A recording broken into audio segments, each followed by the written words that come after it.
Blizzard fans, welcome back to another episode of the Cold Front Podcast, episode 21. And you know what that means? That means that the playoffs are here.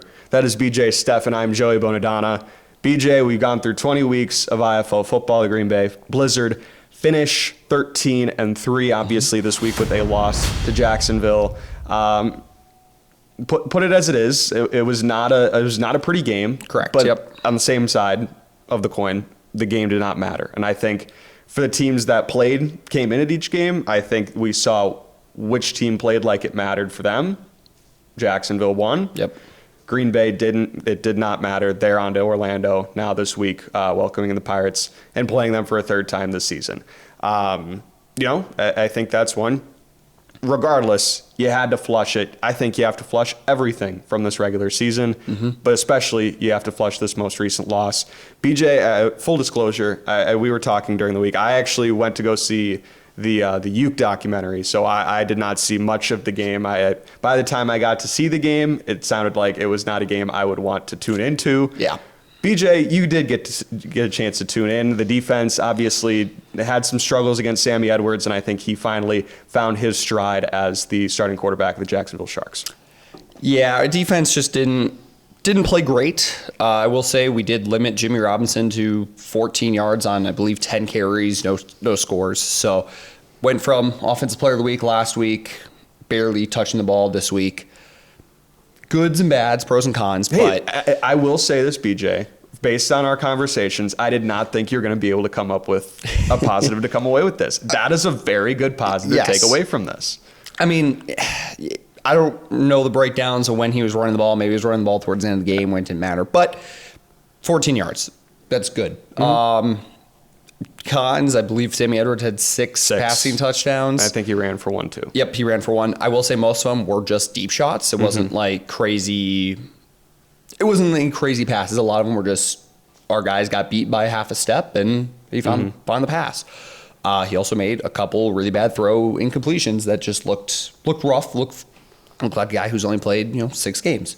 So pros and cons: defense, play a little farther back, give a little more space or give less space and a little tighter. Things to clean up. Yeah, and offensively, Liam Thompson only with one passing touchdown. He was held under 100 yards passing. Again, there was not much to Green. They still put up 47 points. Andrew Mevis they have a couple drives stalled out. Andrew Mevis was able to tack on a couple field goals, which, by the way, again, another, I think, a point to call out for Andrew Mevis. I think from where we were at the beginning of the season, and he was kind of put in some situations where he wasn't able to tack on as much points. Look at Andrew Mevis over the last month plus. He's been the best kicker in the IFL, hands down, and I think he should be. I think it's between him, Matthew Cook, Callum Sutherland's been good. Yeah. Gabe Rui's been good. I would still say Mevis should be he should be on an all-IFL list come this end of the year, whether it's first or second, to be determined by the powers that be. If I had to say, I'd have a vote of him at number one. But 100%. But Mevis obviously has stepped up. He obviously was able to take advantage, and some drives that stalled out for the Green Bay offense, he was able to add a couple more points to his tally.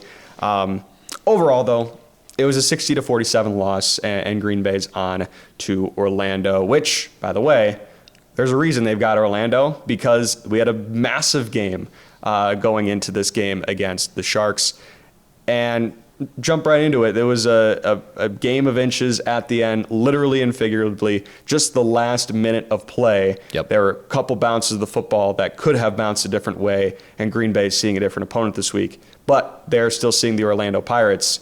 What were your takeaways from that entire game? It was a phenomenal game throughout. It felt like Orlando was going to run away with it, and an onside kick midway through the second half gives Fishers the ball back. I want to dive into that because first off, we look in the third quarter or the fourth quarter, one of those last drives. Fishers is down by 2 scores.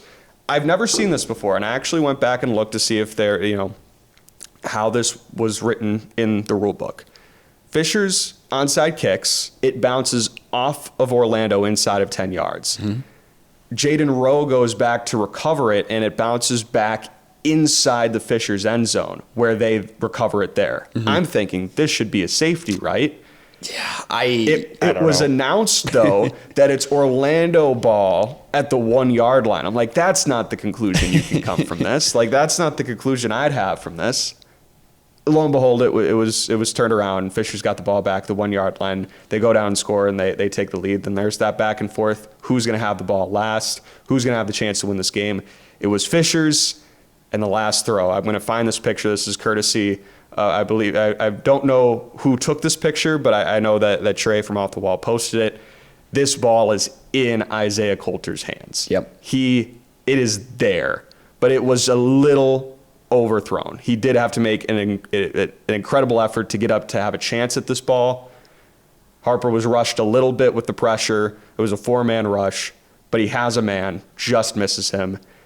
The Freight fall to 8-8, and it is the Orlando Pirates coming to Green Bay this week. What a game. What a game. And the Pirates, certainly, they were able to finish it off.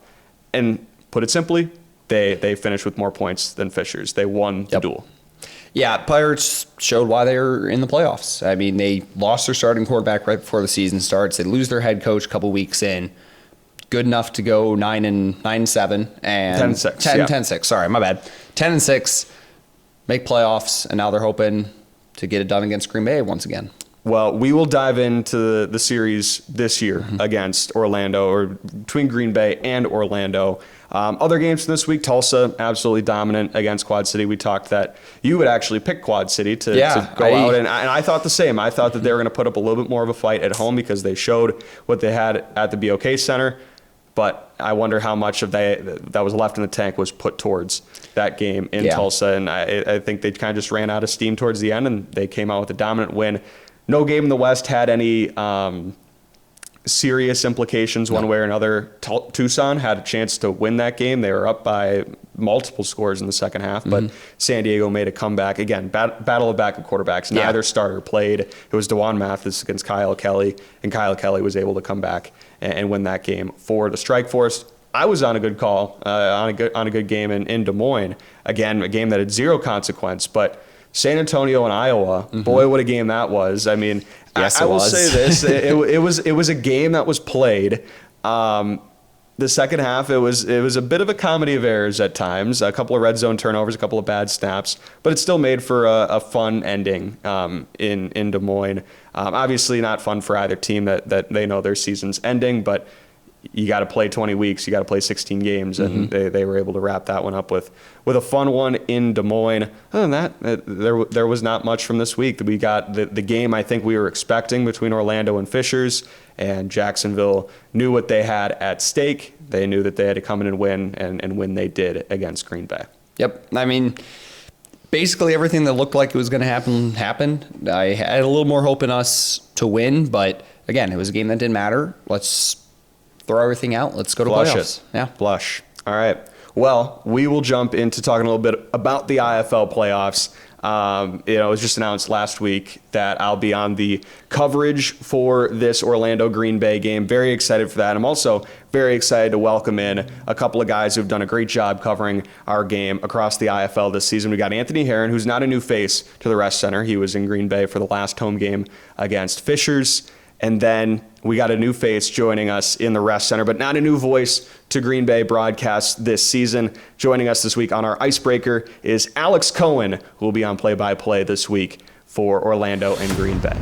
All right, we're here with Alex Cohen, who will be with us on the coverage this weekend at the Rest Center. Alex, first off, really looking forward to getting to work with you here this weekend, but I know the IFL season, it's come and gone, 20 weeks of regular season fury, and now the postseason is upon us. What's been so exciting for you about joining the squad here with the Indoor Football League and its coverage on Yahoo Sports and Overnight?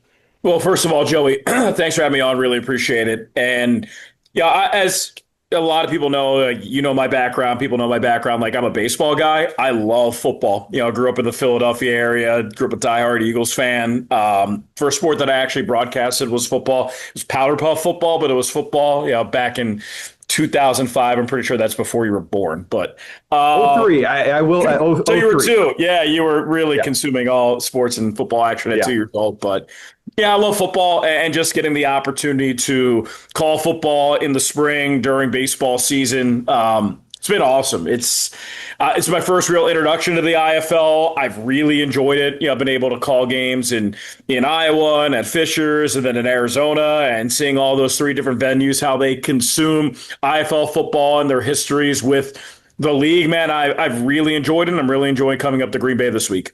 Well, you mentioned you had a lot of games in Des Moines. The head coach there, and Andre Coles. I actually said on the broadcast this week I was out in Iowa that I don't know if I know of a bigger Eagles fan than Andre Coles. Yeah, he's a big one. I mean, I've been able to call 3 games with the Barnstormers, and we end our coach's call. Instead of most people say goodbye, I say go Birds. So it's fun.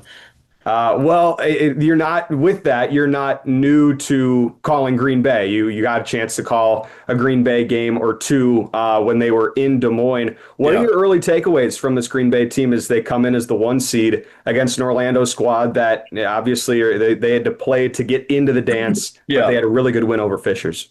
Yeah, with Green Bay, I mean, I saw them twice, and I've seen, I think, 8 of the teams, and they're the best team that I've seen. It's not even close. From an offensive perspective, they're a well-oiled machine. They have the best quarterback in the league. They're the most disciplined team in the league. On the offensive side, for the most part, they've been pretty healthy.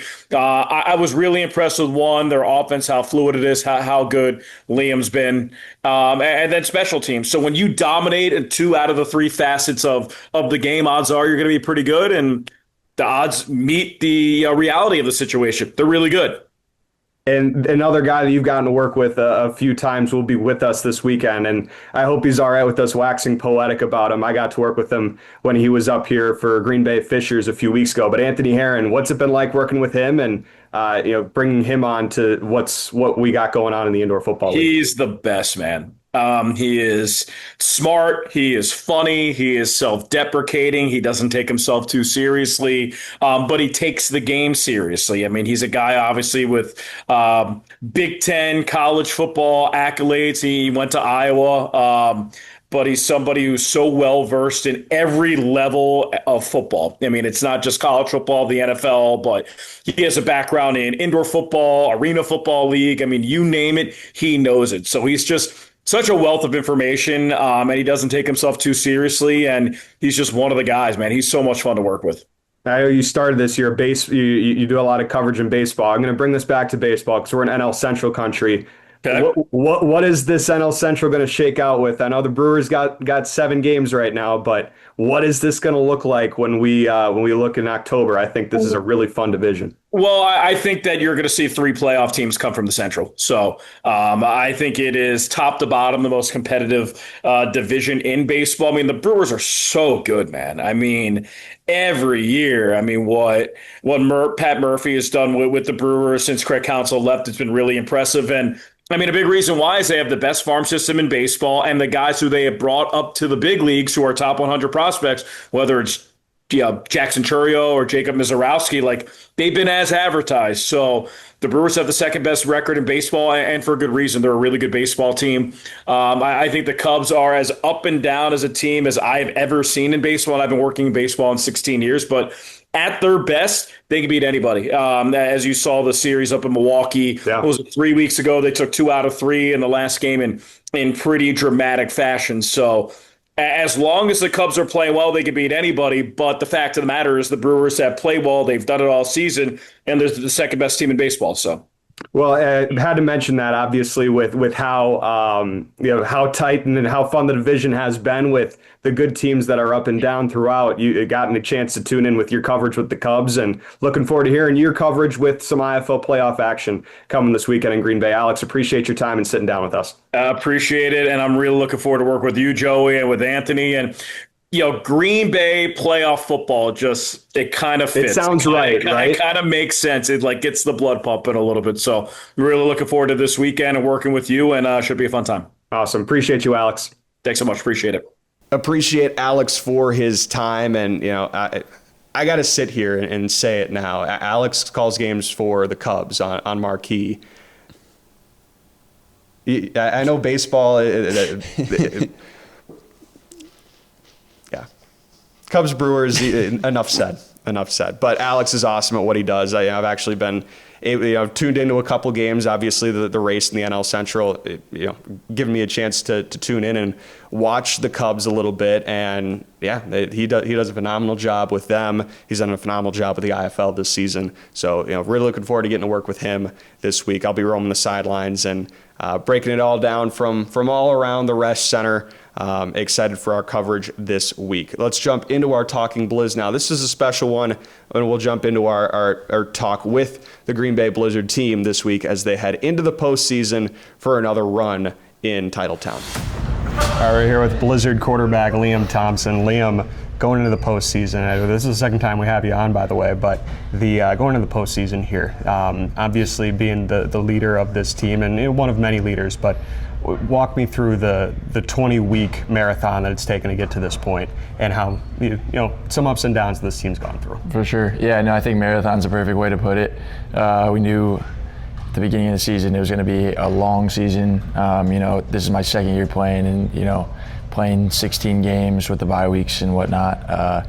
It's a long season, so just trying to stay as present as possible. That's been our word over the past about couple weeks, month or so. Not looking ahead too far, and just trying to be in the moment, trying to take care of what we can on a day-to-day basis to be ready to go for whatever our next opportunity is. So obviously a big opportunity this Sunday for us that we've worked really hard for, so pretty excited for it. I know this is a tough moment going back to last year, and you talked a little bit about this year. You were with Bay Area last year. They're the #1 seed in the West, and they go out in the first round. What did you and a lot of your teammates learn from that moment that you want to right that wrong this year with a new team? Yeah, I think you learn that once you enter the playoffs, everything you've done for the rest of the year, it doesn't matter. Everyone's there for a reason. It's all good teams left. And it's a one-game season every time you go out there. So just trying to, again, be as present as possible, focus on the task at hand, the team at hand that we're playing against. It's a great team this week that we've seen a couple times already. So just trying to learn from those games, learn from, watching their past couple games, and try to be as ready as possible going into Sunday, just recognizing that, it's win or go home. And they've already had, I said this yesterday, but they've already pretty much had a playoff game last week. So they've been in that scenario. We're super excited to get back at home this week. It's a big deal for us. But yeah, just trying to learn from the past and be able to recognize that we only get one shot at it. So. You mentioned that team that you're going against in a lot of tight battles. This is the third time you'll be seeing them. What have you learned from those games and your performances and what you want to put forward in this game on Sunday? Yeah, we know, playing this team the first couple times, every time it's been very physical football games. I think both teams play a very physical brand of football, Orlando and ourselves. So just trying to match that physicality, and just learn from, some of the mistakes that we've made on the offensive side of the ball in those first couple of games, so we can try to minimize those and, just try to study our own tape, self-scout, and just keep getting better every week, and hopefully clean up some of those mistakes we had the first couple times. The last one, getting in front of these home fans at the Resch Center, a place you were 8-0 during the regular season, now won, and a chance to get one more after this if there is a win in front of that home crowd. How much does that give you a home field advantage with the crew that you have behind you in the stands? No, big time. That was a big motivation for our team to get a home playoff game, and now that we have that, we're super excited about that opportunity to play in front of the home fans. I think it's the best place in the league to play at home, and just super excited to see the crowd this Sunday. Hear them on third down on defense, hopefully quiet, or on offense. Typically do a pretty awesome job of that. But no, it means the world to us to be able to come home and play a playoff game, a win or go home game in front of our own fans. So we're super excited about that, and I really hope everyone can make it out on Sunday. One more, I know we're just talking with you, but give a shout out to the leaders and the other guys that have been around and have really made the engine go as the entire team has gone around. Yeah, no doubt. Obviously the captains have been awesome this year, just to lean on and bounce ideas off of. But really, there's leaders all across this team, every position group, both sides of the ball, special teams, guys that, everyone leads in their own way, but we have a lot of guys that I really look at everyone on this team as a leader in their own way, just because, everyone has does a really good job upholding the standard that this team requires, that our coaches require, and it starts at the top with Coach Roberson. Just keeping us on the same page, keeping us humble, keeping us grounded. So yeah, shout out to everybody that makes this team go, because I really believe that it really is everybody that makes this team go. Liam, appreciate your time. Best of luck on Sunday, and go get a win. Thanks, Joe. And with that, we will jump into our forecast for the week. 3 other playoff games. Let's start with the one that's going on Saturday. It's a triple header Sunday. There's a standalone. They're all standalone games, but there's one that stands by itself on Saturday, and that is a big one. That is Tulsa, and that is Jacksonville. And I think if you take the 2 teams that played just this past week, I think we're in for a dandy. I think Jacksonville getting home field advantage is massive. Oh, 100%. Is that enough, though, for Tulsa, or is that enough for the Sharks to overcome the Tulsa 9-game win streak that they have coming into the postseason? You have Tulsa, I believe their record on the road, and I was looking this up. I actually don't know if I have this off the top of my head, but I do know that Jacksonville's 7-1 at home. Their one loss at home this season was to San Diego about a month ago. Yep. But they've been really good at home this season, including the matchup between these two that came down to a goal line stand. It was kind of early in the season. Tulsa didn't have their red zone offense figured out yet. Jacksonville gets the win. These teams have changed significantly since then. Tulsa I think they fell to 2-4 with that loss. They fell to 2-5 with a loss to Green Bay. Look up now, they've won 9 in a row, and they're 11-5. So these are 2 teams that are on different trajectories. I think Jacksonville then looked like significantly they were one of the best teams in the league. Tulsa not so much. I think now, though, they have both proven that they are deserving of being in this dance. Who takes this one and who moves on to the Eastern Conference Championship? I believe for both teams, this would be a first time heading to the Eastern Conference Championship. Yes, yeah. Both teams have not won a playoff game at all in the IFL. Yeah. This would be Tulsa's second, actually both teams' second. I think about it. Last year was their first, both on the road. I'm going Tulsa. I think Tulsa's just got the sauce. They've figured it out. Like you said, they're on a 9-game win streak. It's hard to break that momentum. Jacksonville's going to try all they can, but I don't think Jacksonville's just there yet. I think if they had another 2 or 3 weeks under Sammy Edwards, they could be. But I think Tulsa's going to have a pretty good game this week. I'll ask you, now that we're in the playoffs, we're going to throw an extra wrinkle in this. Give me a score prediction. It's going to be close. I really think it's going to be close. Excuse me. I'm going to go 55-52. It's going to come down to a field goal. All right. I'm also going to go with Tulsa. I actually thought you'd go with the larger margin. Oh, okay. I'm going with Tulsa, and I'm not looking at this in the sense that I like that game script. We've seen that a lot with Tulsa, where it's come down to a field goal in a tie game or something of that nature. I like Tulsa going down and scoring a touchdown late to go up by, basically give Jacksonville a chance to go down and score. If they score a touchdown, they win. I'm going to go 58-52. I think this is going to be a game that's in the 50s. I think both offenses have proven that they can play at their best. And also in the postseason, scoring it's not at a premium. It's almost defensive stops are at a premium. And I think I was actually talking about this last night. The last 3 playoff games, what are the most highest scoring IFL playoff games? I don't know what it is, but I know the last 3, someone scored, the winning team scored in the 60s. It was 64-61 in the championship. It was 74-68 in the Western Conference championship, and it was 71. It was something very similar score that happened in the Eastern Conference championship as well. I do think that it tapers off a little bit. I think these teams and these staffs are good enough to go get stops, and I think they both pride themselves on the ability that they have defensively. I think Jacksonville could do a good job of limiting Tulsa at times, but I am going to roll with the Oilers with the 9-game win streak, go to making an even 10, and go to their first Eastern Conference championship. In that sense, they could have a chance to host, or they'd be coming to Green Bay.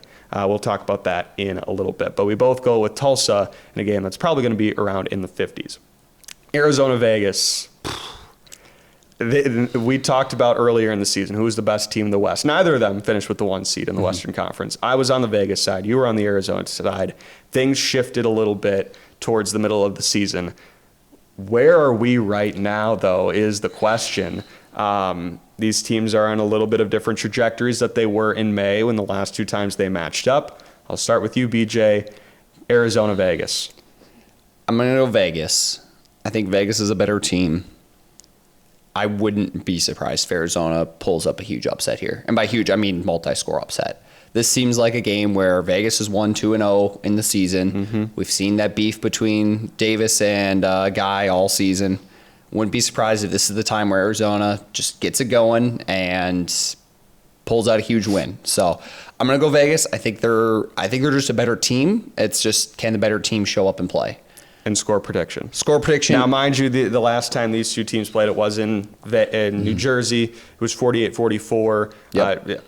There was a comeback was required, so a little bit of a dry spell for these offenses did have to be a factor. Do you think that's the same here, or what changes in this one?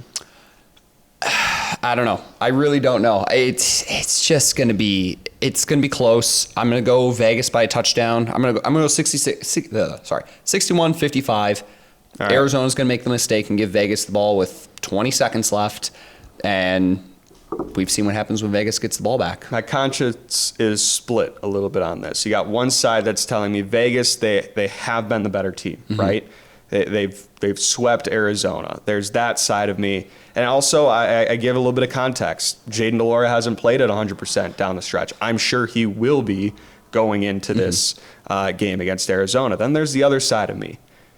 Don't doubt the Rattlers and Kevin Guy in the playoffs. As much as don't doubt them in the playoffs. Now, they lost last year to San Diego. If they had won, Vegas would have been waiting on the other side, and we would have had this as a Western Conference championship. Arizona went into Vegas 2 years ago to go and get the win at the gun to move on and go to the Western Conference championship and eventually win an IFL national championship. These are the last 2 national champions, point blank. I'm sticking with this side. I'm going with Arizona. I'm going with the stride that they're on. I'm going to go with the Rattlers to go into Vegas and get this win. These are teams that are playing on different trajectories than they were the last time these 2 teams played. I'm going to go with Arizona to get the win, move on to the Western Conference Championship, where they will await the winner of Tucson, San Diego. That will play just on the heels of them. So we both picked Tulsa. You picked Vegas. I picked Arizona. This is switched now because I've said Vegas has been the better team all season. What changes in the postseason? Both teams have proven it that they can go win in the postseason. They can. But I'm going to go with Arizona. All right. Arizona there, Vegas for you. Tucson, San Diego. I think that this is an interesting one. I think there will be a little bit of intrigue here. I think this is a game that goes into the second half that you still feel that Tucson has a chance. But at the end of the day, this is the team that had to get that 4 seed in the Western Conference. And San Diego comes in. They've played Tucson 3 times, and it's been close 3 times. I think one was very early in the season. One was with no starters on either side playing for the most part. And then the one that I think both teams had figured out, San Diego controlled a win against Tucson. Again, different stories. I think this was even Tucson before they had Jerome Johnson. Yeah. So to put it lightly, San Diego hasn't had to play Tucson with Jerome Johnson. I think they did have to play Jerome Johnson at some point this year when they played New Mexico. I don't know off the top of my head, but I'm pretty sure they did. They haven't had to play a Tucson, Jerome Johnson with Tucson. Yep. Put it that way. Does that change anything for you, or does San Diego move on to the Western Conference Championship for the 3rd year in a row? I'm going San Diego. I think they get it done here. It'll probably multi-touchdown. I just don't think Tucson's there. Like you said, they had to go get the 4 seed. Actually, they're kind of handed it. I mean, San Antonio really finished 4 and 12, 5-11. 5-11. That's right. They had the Iowa win. Yep. 5-11, and Tucson was 3 games ahead of that. Yep. So I mean, they got their guy. They got Jerome Johnson. They pushed themselves back into playoffs because of him. I don't think that's enough in clutch time. I'm going to go San Diego, probably 60-42. All right. I will also go with San Diego. I think they pull away late. I don't think scoring is going to be that. Maybe it will. It's probably going to be around that range. I think it's 100 total points, but I think that San Diego gets a win here and moves on to the Western Conference Championship, the third year in a row. Here's the stat, though. San Diego, obviously, is the 1 seed. Green Bay is the other one. This is a stat I came with. The 1 seeds in the first round are 5-3. That's a pretty that's a rough mark for a 1 seed and how much control there is. And I think that also kind of has to do with some of the teams that have been really dominant. But here's the other thing on the flip side of that, and we'll talk about this next week, I'm sure. Regardless of what happens. In the conference championship, 1 seeds are 0-5. Yep. That is a staggering number. The 1 seed has never made it to the national championship since moving to the modern format of a Western Conference and an Eastern Conference. It has not happened.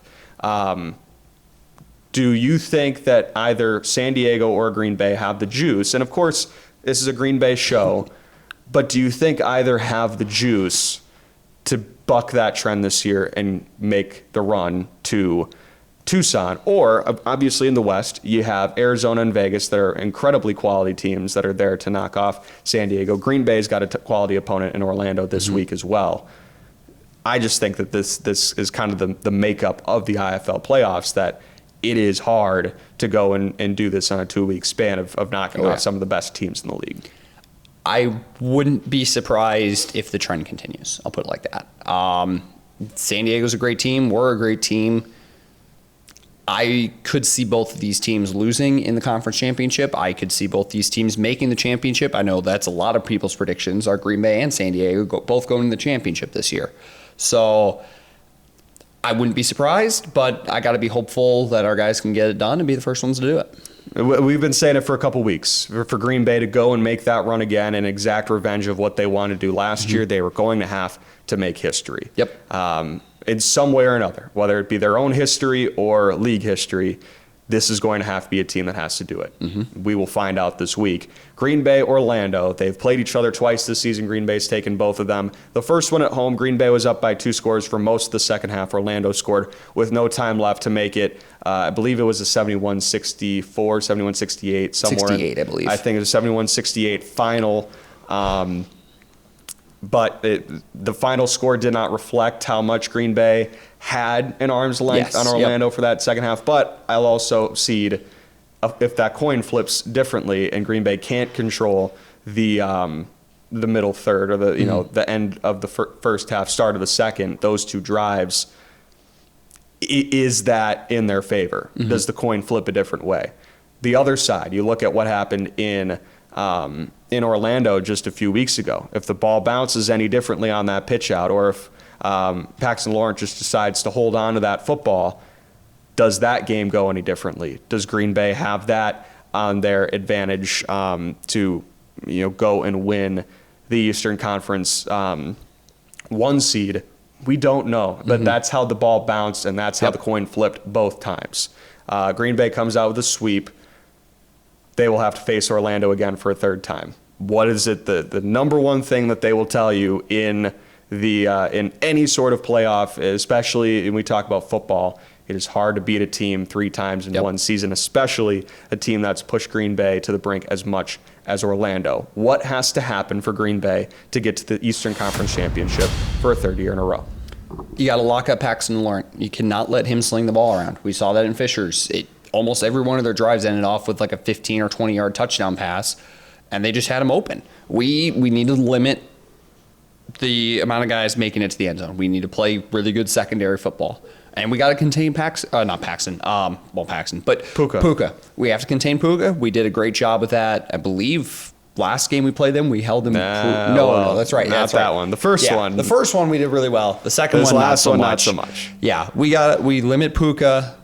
Put some good pressure on Paxton Lawrence. That's one thing we've been pretty decent with, is getting pressure to the quarterback, but we need pressures to turn into sacks. And I think that's one thing we haven't been a whole great with. We had a lot of good pressure. Need to start turning that into sacks and need to start forcing some more incompletions in the backfield. I think the one thing I look at, Green Bay's been so good. I've looked up to the offensive side. Green Bay's been so good on third and fourth down. I think they kind of stalled out a little bit this past week in Jacksonville, but they've had so many opportunities on third and fourth down. They've come up with a big play every time. I'd challenge them offensively to get some quick drives, keep advancing the ball. I know they want to run the ball and they want to establish that. I challenge them to try and keep moving the sticks and not draw out drives. We see the offensive potential. We see that this team can score 70, 80 points. They can do that. But they limit themselves when they're living on third and fourth down. Right. And I think that's how they've made their money this year, literally on money downs. But that is something that they will have to adjust going forward in a game like this, because I think, again, points aren't going to be at a premium. Points are going to be pretty high scoring. I think we're going to see a very similar score to what we saw in the first game between these two when they came to the Rest Center. What is that, all the way back in May? Yeah. Yeah. So that's my read on this. Offensively, you're going to have to be sharp. And the Green Bay is the number one team in the number one offense in the league. Yes. That offense has to play like that, and they're going to have to probably score above their average in order to win this game. The final notes, obviously, we will be able to dive into this more once we have results on Sunday. But final thoughts before we go into this postseason game. Green Bay's been able to get the first one in the last two seasons. Now it's the third time in the postseason in a row going into 2026. What do they got to do to get it done? Just play smart. Let's limit the number of penalties. Let's just stay calm. We've had history with Pirates before. Keep your head on your shoulders and just step back. If you're in we've seen a lot of bickering between these two teams, in previous seasons as well. Just take a step back. It's not worth it. Go prove it on the field.